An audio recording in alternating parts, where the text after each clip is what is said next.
Therapist perception. Welcome back to Reactivity TV. Amy and I watched the second episode of Succession in season 4. There are 2 episodes out now, and so we've seen them both, and a lot happened, which is great because I've been really critical about how nothing ever happens in the show, and I was proved wrong this time, so I'm really happy, and I was severely entertained.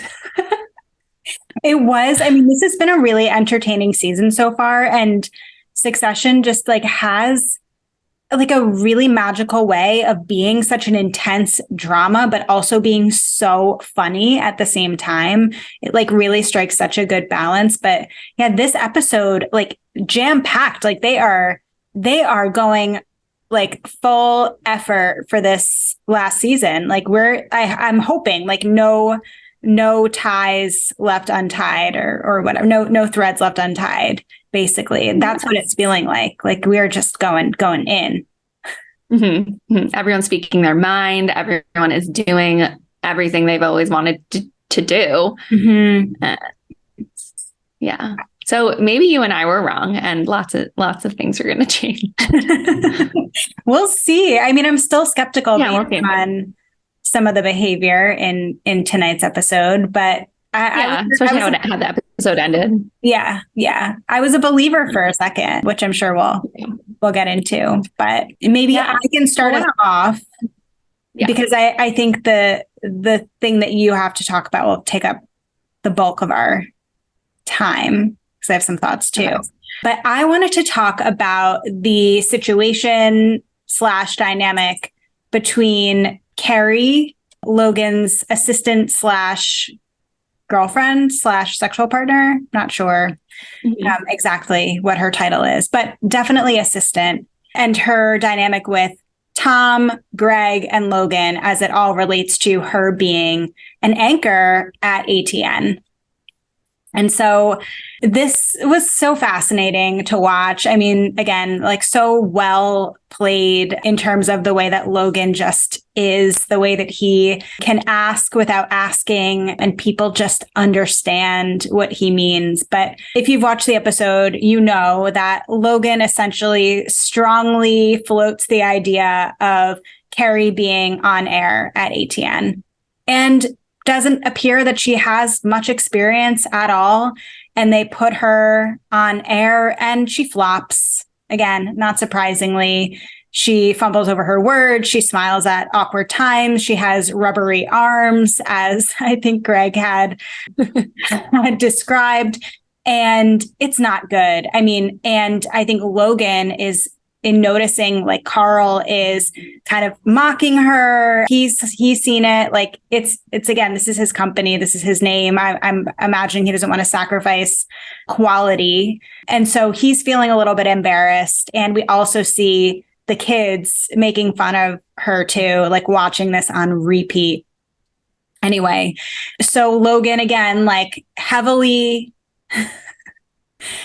suggests, not even, he does, I wouldn't even, how would you describe the way that he asked without asking Tom to nip this? How would you describe that?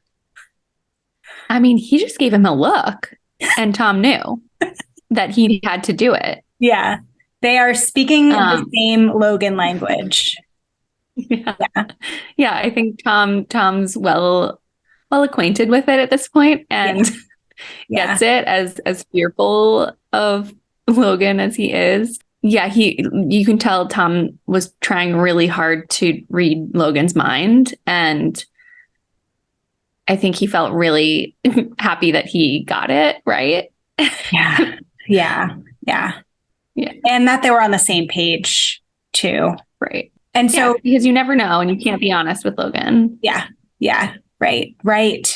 Yeah. You really have to walk on eggshells. And so Tom is tasked with essentially firing or demoting Kerry, who is his father-in-law / boss's girlfriend / assistant. And so it's, again, very complicated.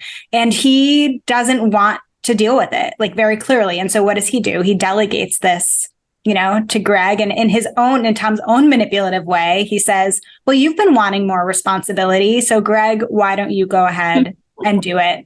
And so we see Greg with like his first real sense of like actual responsibility, having to have this conversation with Kerry, which is very awkward and uncomfortable. But basically the reason that I wanted to bring this up is that like, what is going on between the four of them, Kerry, Logan, Tom, and Greg, is we're seeing the negative impact of a dual relationship, which, we know a lot about as therapists. Like it's like part of our ethics is to not engage in dual relationships. But essentially a dual relationship is when you have multiple relationships with other people, particularly when there are elements of power that come into play.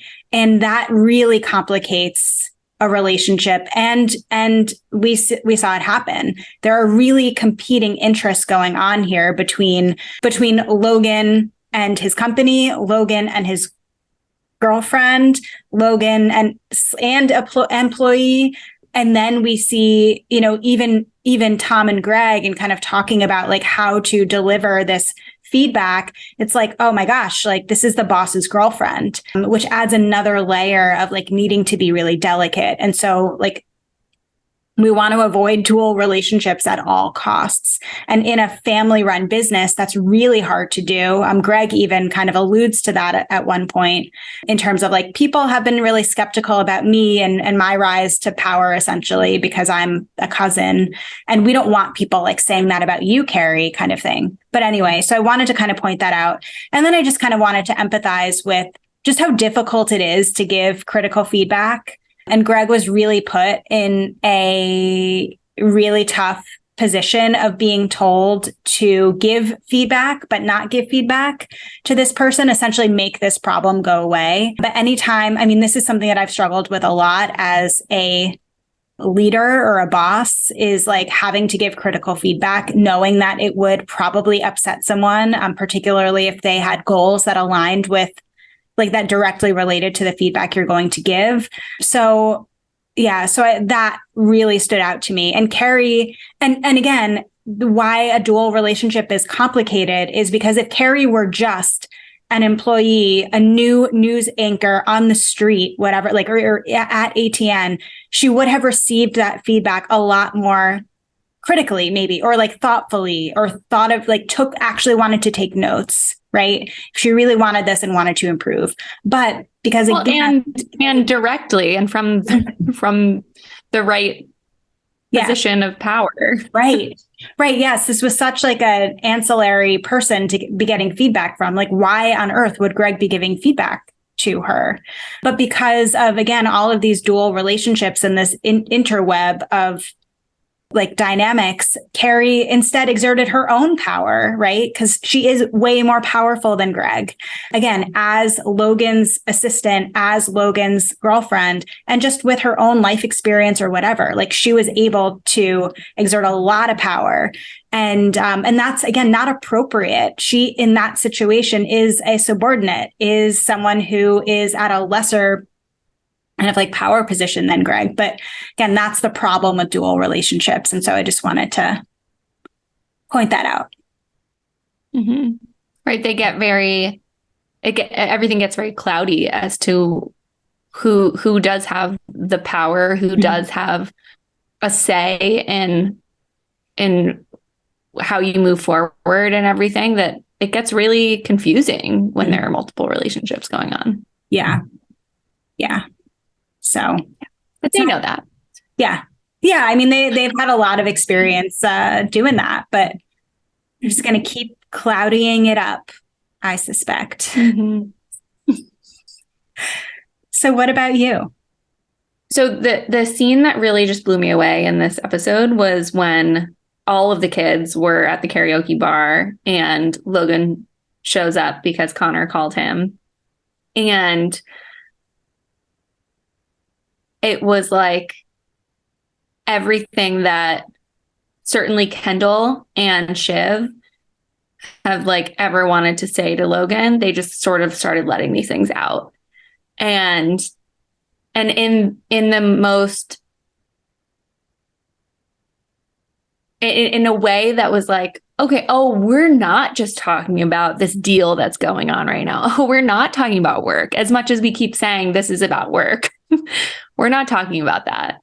You know, you had Kendall calling out Logan on all of his wrongdoings, like how Logan ignored Connor for all of his life and locked up his mom and hit Roman when Roman was a kid. And that was shocking in itself. And then Shiv also called Logan out for the whole lawyer situation and him helping out Tom. And it was like Shiv and Kendall's moment where they were like, I'm finally telling my dad how I really feel. I'm finally outing him. And it was such a powerful moment, not because it was going to bring about any change, but just because these kids, these adult children, which you and I talked about on Wishing You Well, these adult children have been going through their entire lives, like you said before, walking on eggshells around this man that's their father. And this was a moment that they took for themselves rather than making it for him. So I thought that was really powerful and really amazing. I have some other things to say about Roman and Connor in that situation, but I don't know if you wanted to add anything about Shiv and Kendall first. Yeah. Well, oh gosh, that scene that shook me. I was not expecting, I really wasn't expecting Logan to actually walk in.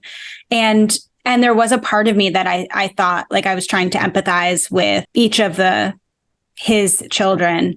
And there was a part of me that was like, damn, I would have been suckered right in. There were parts where Logan really seemed sincere. He really seemed genuine. And so there was a part of me that loved that Kendall and Shiv kept standing their ground and didn't get maybe manipulated or organized by what Logan was saying.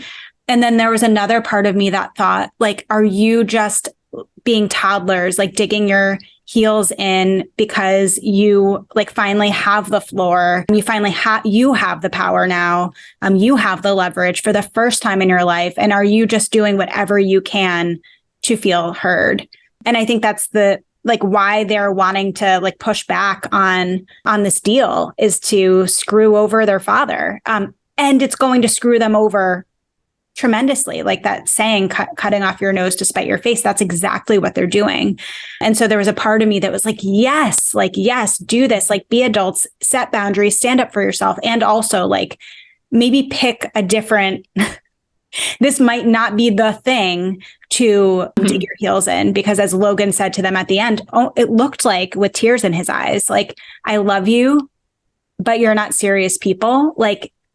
That was a heartbreaking moment to watch, because that felt really sincere. It's just, yeah, that felt really sincere.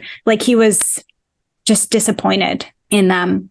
And he also said, I love you, which it doesn't sound like it's a very lovey-dovey household. So I don't know how much they hear that from him. True. And him, speaking of something that they don't typically hear from him, was when he said sorry. And that I don't think was very sincere at all. But immediately Kendall and Shiv jumped on him for the sorry. Mm-hmm. Whereas Roman got curious and he was like, sorry for what, Dad? Mm-hmm. He really wanted him to say it.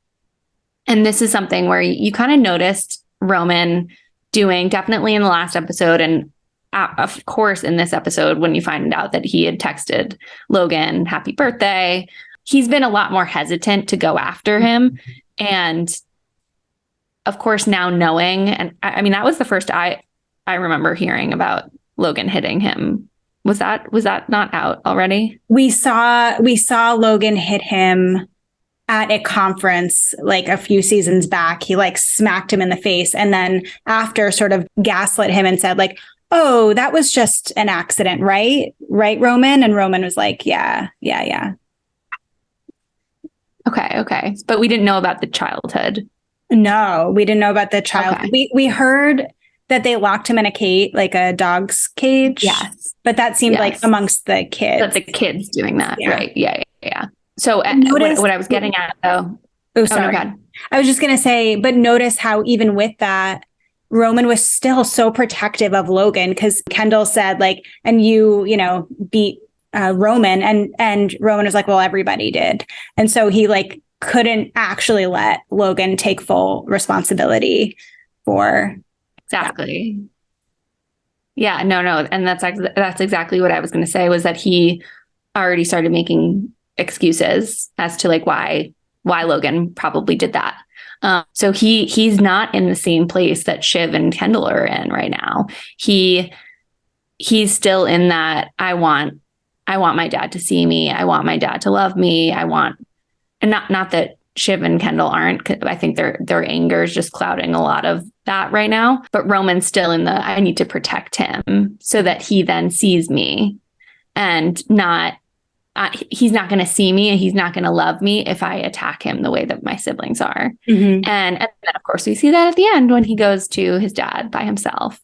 Yeah. And we'll see what happens from there. Well, and I think, too, and I have heard, I've seen it myself, but I did hear on the like after inside the episodes, like for the last couple of seasons, there's been a lot of comparisons drawn between Roman and Logan, that they are similar in a lot of ways, like the instincts that Roman has, like just his innate instinct to like read people, to get people, like the calculated lengths that he will go. Like Roman is very thoughtful and very methodical and very calculated. I mean, he hides behind kind of like a jokester, like someone who's not very serious.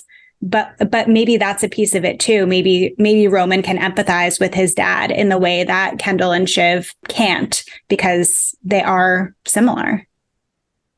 Mm-hmm.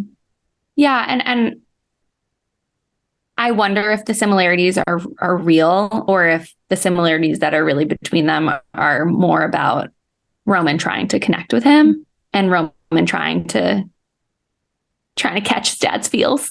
Yeah. And less about like, oh, we just happen to have ended up pretty similar. But no, I totally agree. I mean, even with the joking side of Roman, they're all blows to people. And that's what Logan does. So it's just a different way of going about doing it. Yeah. But yeah, you're totally right. They're pretty similar. Mm-hmm. The whole entire scene, this entire blow up, it was just pretty indicative of how hurt all four of these children are. I mean, and how this is really a deep hurt that goes so much beyond the current situation, that all of this has been building up since they were kids.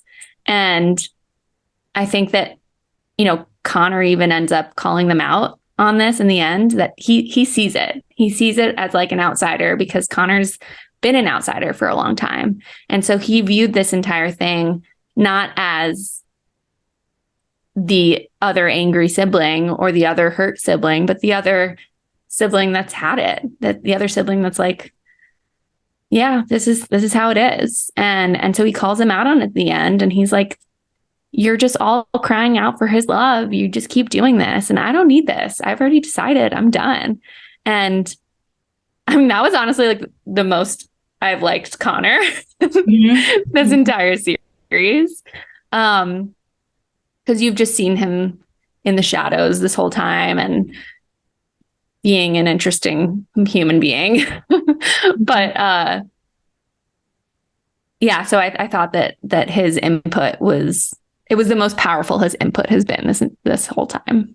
Yeah, totally agree. Totally. And we've all like kind of in some ways joked like, Connor's kind of like not really even a part of this. And I guess that is such a good like representation for like how Connor actually participates in like the family system. Like he is really on the outside. And as you're pointing out, like with that comes the vantage and the perspective of seeing things a little bit from a distance, like whereas the other three siblings are like so in it. But I definitely, that was the most I empathized with Connor. Like, I feel like in that one scene, like his entire character made sense to me.